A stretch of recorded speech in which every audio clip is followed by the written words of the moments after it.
بسم الله الرحمن الرحیم. السلام علیکم ورحمت الله وبرکاتو. د افغان تعلیمي اکاډمي یوټیوب چینل ته ښه راغلاست.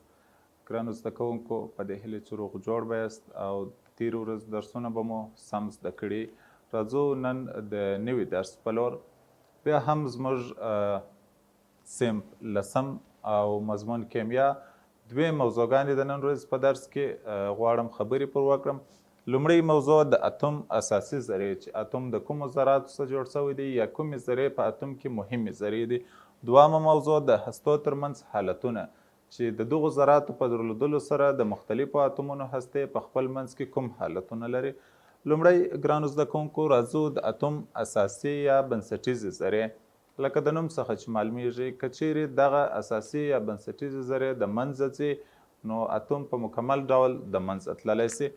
دلې موږ لیکلی دی د اتوم اساسي ذرې عبارت له هغه ذرو څخه دی چې د اتوم پر هغوی جوړ وي، یعنی اتوم په دې ذرو جوړ شوی دی. که چیرې د دغو ذرو څخه هره ذره د منځه ځي یا د اتوم څخه وځي، اتوم په مکمل ډول د منځه ځي.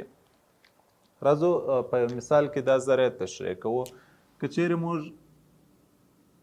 د لیتیم یو عنصر ولرو او دی د فلورین د بل عنصر سره یو ځای کو، یو کیمیاوي تعامل سرته رسیږي. په دې کیمیاوي تعامل کې لیتیم فلوراید مالګه لاسته راځي. اوس راځو د دې دواړو شکلونه لیکو چې څنګه که چیرې یو اتوم د اساسي ذرې د لاسه ورکړي، د دې شکل په څه ډول سره د منځه ځي. د لیتیم دپاره موږ اټومي نمبر 3 اټومي وزن 7 لرو. د فلورین دپاره اټومي نمبر 9 اټومي وزن 19 لرو.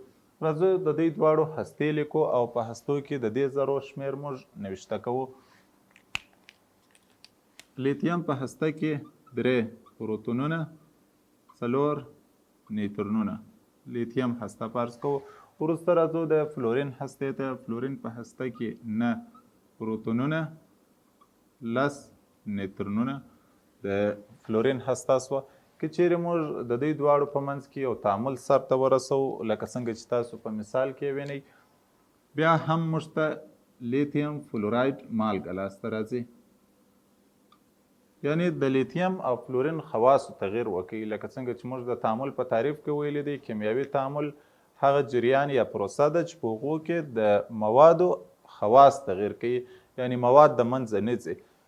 د لیتیم او فلورین خواصو تغیر وکړي. لیتیم فلز او فلورین غیر فلز یا ګاز دی.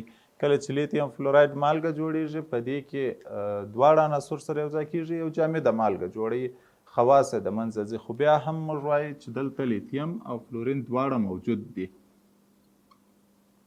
یو مالګه جوړوي خو بیا هم دواړه موجود دي. لکه دلته موږ په مثال کې چې د دوی هستې ولیکلې، یعنی دلته چې کوم تعامل سرته رسېدلی دی، فقط د دوی د الکترون تبادله سرته رسېدلی ده. لیتیم په اول مدار کې 2، په دوام مدار کې 1 الکترون، او فلورین په اول مدار کې 2، په دوام مدار کې 7 الکترونونه لري.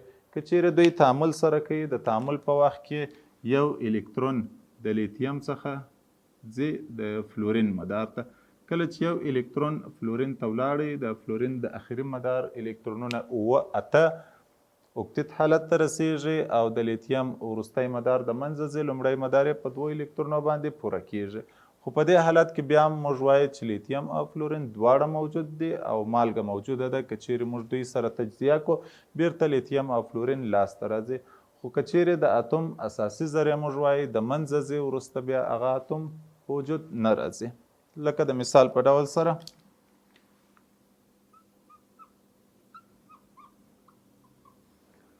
دغه د لیتیم اتوم چې مو دلته لیکلی دی، د لیتیم اتوم یو ځل بیا لیکو. که چیرې موږ د لیتیم څخه یو پروتون ایسته کو یا ځینې منفي یې کو، وروسته د لیتیم هسته په مکمل ډول سره د منځه ځي. یعنی په هسته کې 2 پروتونونه پاتېږي، 3 4 نیوترونونه پاتېږي. او اوس که موږ وګورو، دې ته موږ د لیتیم نوم نسو ورکولی، ځکه موږ په تیر درس کې ویلي وه د هنري موزلي په قانون کې چې ټول اتومونه چې موږ موجود لرو په دوراني جدول کې، اتومي نمبرونه یې توپیر سره کوي. که چیرې اتومي نمبر د یوه عدد په اندازه تغیر کوي نو هغه اتوم په مکمل ډول سره د منځه ځي. نو ځکه موږ ویلی سو چې پروتون او نیوترون د اتوم اساسي ذرې دي. که چیرې د دې څخه هره ذره د منځه ځي اتوم په مکمل ډول د منځه ځي. خو که چیرې الکترون د منځه ځي بیا هم هغه اتوم موجود دی. لکه دلته چې موږ ولیدله د لیتیم یو الکترون د منځه ولاړې، د فلورین یو الکترون اضافه سو، خو بیا هم لیتیم او فلورین دواړه چې وه وجود یې درلودی او په هغه شکل سره موږ نوشته کړه. نو د دې موضوع په ارتباط سره راځو یو خلص یا لنډ جدول وایو چې په دې کې د اتوم اساسي ذرې او د هغوی ځینې خواص نوشته سوي دي. لومړی ذرې، موږ په اتوم کې درې ډوله ذرې وویلې چې پروتون، نیوترون او الکترون. د دوی چارج په کولم، یعنی د کولم د واحد له مخې د دوی چارج، د پروتون چارج 1.602 ضرب لس په توان د منفي 19 البته مثبت چارج لري. دا چې اتومونه په عادي حالت کې خنثی دي، د الکترون او پروتون تعداد یې سره مساوي دی. د دغه مساوي والي پر اساس موږ ویلی سو چې د الکترون چارج هم د پروتون د چارج سره مساوي دی. الکترون 1.602 ضرب لس په توان د منفي 19 منفي چارج او پروتون مثبت چارج. نیوترون موږ ویلي وه چې خنثی ذره ده، د پروتونونو د دفع مخنیوی کوي د چارج له مخې خنثی. وروسته راځو د دوی نسبتي چارجونو ته. نسبتي چارج د پروتون دا یو، لکه څنګه چې موږ په اټومي نمبر کې وایو چې 8 پروتونونه لرو، 8 مثبت چارجونه موجود دي. نیوترون خنثی او الکترون نسبتي چارج یو. وروسته کتله په کیلوګرام. په همدې ترتیب سره موږ د دوی کتلې وایو د کیلوګرام له مخې، او نسبتي کتلې په دا شکل سره موږ وایو. دا یو خلص جدول دی ګرانو زده کوونکو، کولی سئ چې تاسې په خپلو درسونو کې د دې څخه استفاده وکړئ، او په راتلونکي درسونو کې موږ په محاسبو کې د همدې جدول څخه د کتلو، چارجونو او د دې دپاره استفاده کوو. نو زموږ د اتوم اساسي ذرې موضوع په دې ځای پای ته رسیږي. راځو د نن ورځ د درس دوامه موضوع شروع کوو چې د هستو ترمنځ حالتونه دي. هغه د هستو ترمنځ حالتونه هم همدې ذراتو ته په کتو سره موږ ټاکلي دي. یو شی ګرانو زده کوونکو چې مهم بولم تشریح کمه، هغه د ځینې کلماتو یادونه ده چې د لسم صنف په کیمیا کې دا ځینې کلمات راغلي دي چې د هغوی د جملې څخه لومړی هسته. هسته موږ وویله چې په دې کې پروتون او نیوترون ځای لري. همدا هسته د نیکلوید په نوم سره هم یاده سوې ده. کولی سو چې نیکلوید ورته وایو، کولی سو چې نیکلیس ورته وایو، کولی سو چې پروتون جمع نیوترون ورته وایو، یعنی پروتونونه او نیوترونونه د دوی مجموعه هم بیرته هسته سوله. کولی سو AMU ورته وایو، اټومیک ماس یونیټ، چې دا هم بیرته د هستې نمایندګي کوي.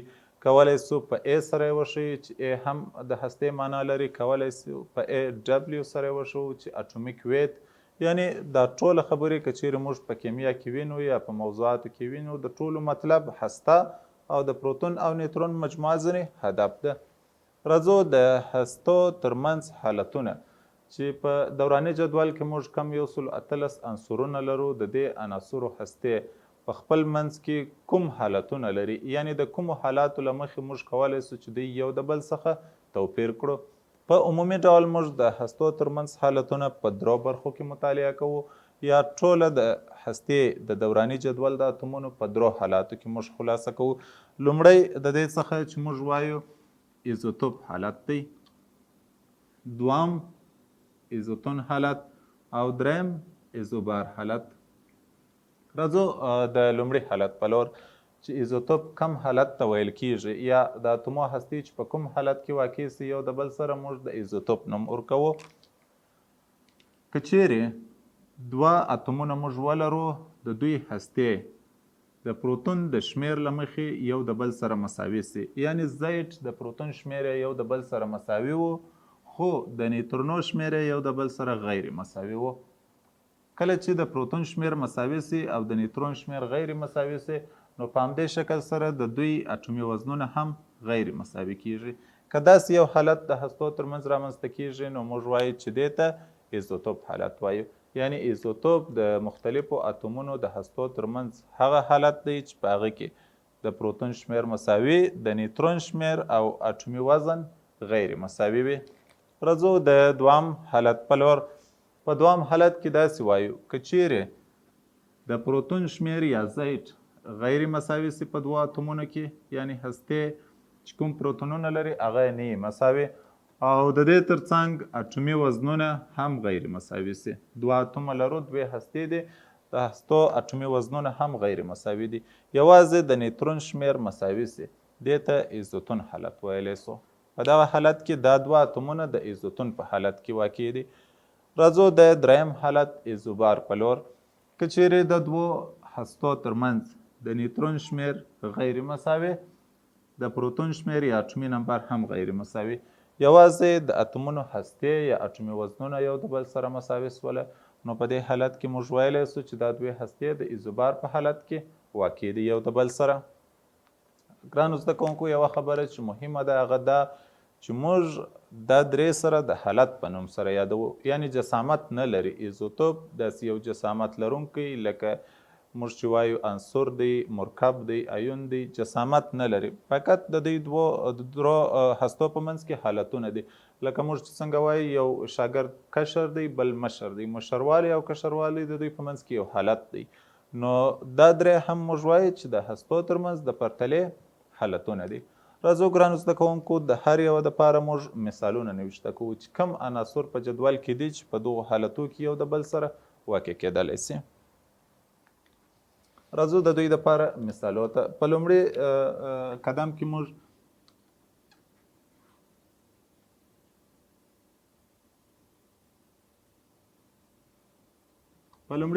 راځو د ایزوتوپ حالتونه چې کوم مو درلودل د هغه دپاره مثالونه تشریح کوو. د ایزوتوپ دپاره موږ ځینې هستې په نظر کې نیسو چې په هغوی کې ایزوتوپ حالت موجود وي. لکه د مثال په ډول سره کاربن،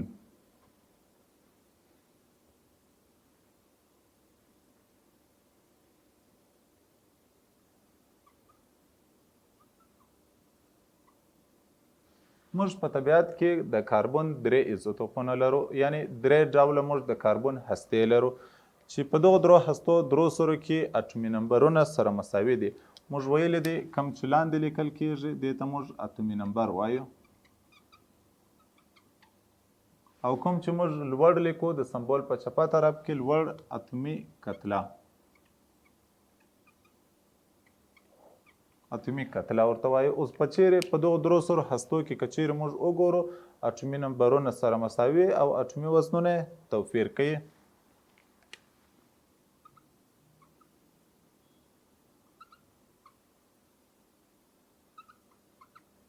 شپږ پروتونونه، شپږ نیوترونونه. په دوام قدم کې موږ کولی سو چې ولیکو شپږ پروتونونه، اووه نیوترونونه، او په دریم قدم کې شپږ پروتونونه، اته نیوترونونه.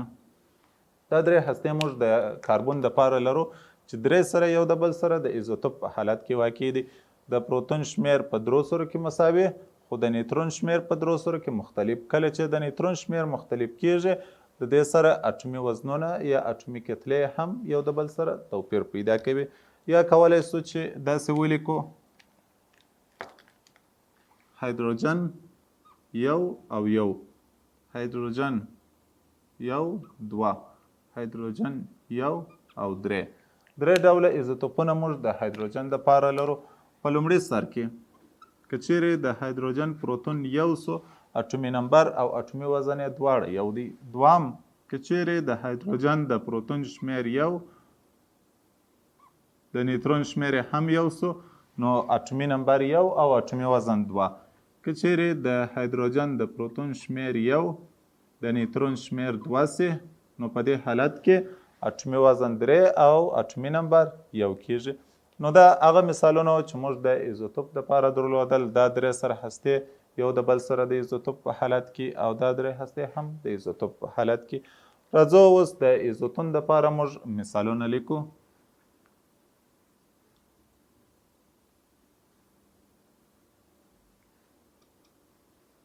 ګرانو زده کوونکو، ایزوتون موږ وویل هغه حالت دی چې په دې کې د نیوترون شمیر مساوي وي، یعنی اټومي نمبر او اټومي وزن غیر مساوي. په دې کې موږ دوه عناصر په نظر کې نیسو چې د هغوی د جملې څخه یو خپله همدا هایدروجن په نظر کې نیسو، اچ یو او درې. دوام عنصر چې موږ په نظر کې نیسو هغه هیلیم، اچ ای، چې د دې اټومي نمبر دوه او اټومي وزن څلور. اوس که وګورو په دې ځای کې د هایدروجن هسته یو پروتون 2 نیوترونونه لري. همداسې که چیرې موږ د هیلیم هستې ته وګورو 2 پروتونونه 2 نیوترونونه لري. اوس دا دوې هستې په خپلو منځو کې یو د بل سره د ایزوتون په حالت کې دي. ایزوتون په حالت کې ځکه بولو چې د نیوترون شمیر مساوي دی، د پروتون شمیر غیر مساوي او اټومي وزنونه هم یو د بل سره غیر مساوي دي. راځو وروستی مثال چې د ایزوبار په اړه دی چې کومې هستې یو د بل سره د ایزوبار حالت غوره کوي.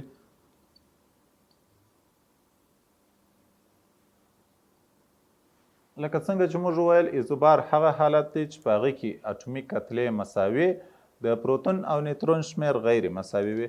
نو د دې دپاره موږ ځینې مثالونه لرو. کلسیم اټومي نمبر 20 اټومي وزن 40، پوتاشیم اټومي نمبر 19 اټومي وزن 40، ارګون اټومي نمبر 18 اټومي وزن 40. که چیرې موږ دا درې اتومونه سره پرتله کړو، اټومي کتلې یا اټومي وزنونه د 340 مساوي، اما اټومي نمبرونه توپیر کوي. کله چې اټومي نمبر توپیر وکړي نو د دې سره موږ ویلی سو چې د نیوترون شمیر هم تغییر کوي. په خلاص ډول د دوی هستې لیکو.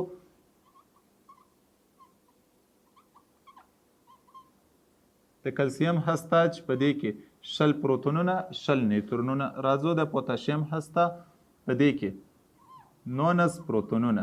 که چیرې د دې د پروتونو شمیر 19 دی نو په دې کې اضافه والی چې راغلی دی د نیوترون په شمیر کې راغلی دی چې 21 نیوترونونه سوي دي. بیرته 19 او 21 که چیرې جمع کو 40 کیږي. په دریم قدم کې که چیرې موږ وګورو 18 د پروتون شمیر کم زیاتوالی چې راغلی دی هغه په نیوترون کې راغلی دی چې 22 نیوترونونه. په درو سرو حالاتو کې د پروتون شمیر غیر مساوي، د نیوترون شمیر غیر مساوي، ولې اټومي وزنونه سره مساوي دي. نو دا د ایزوبار دپاره مثالونه وو.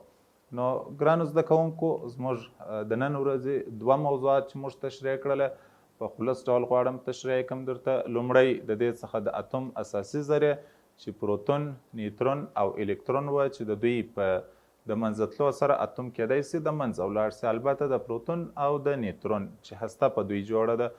دوام درس موږ د هستو ترمنځ حالتونه وه چې موږ څنګه کولی سو چې د هستو ترمنځ حالتونه وڅېړو. د هستو ترمنځ حالتونه 3 وه چې ایزوتوپ، ایزوتون او ایزوبار حالت و.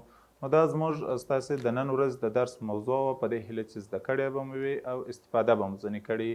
تر بلې موضوع چې زه بیا درته حاضرېږم په الله پاک مو سپارم. ښې چارې.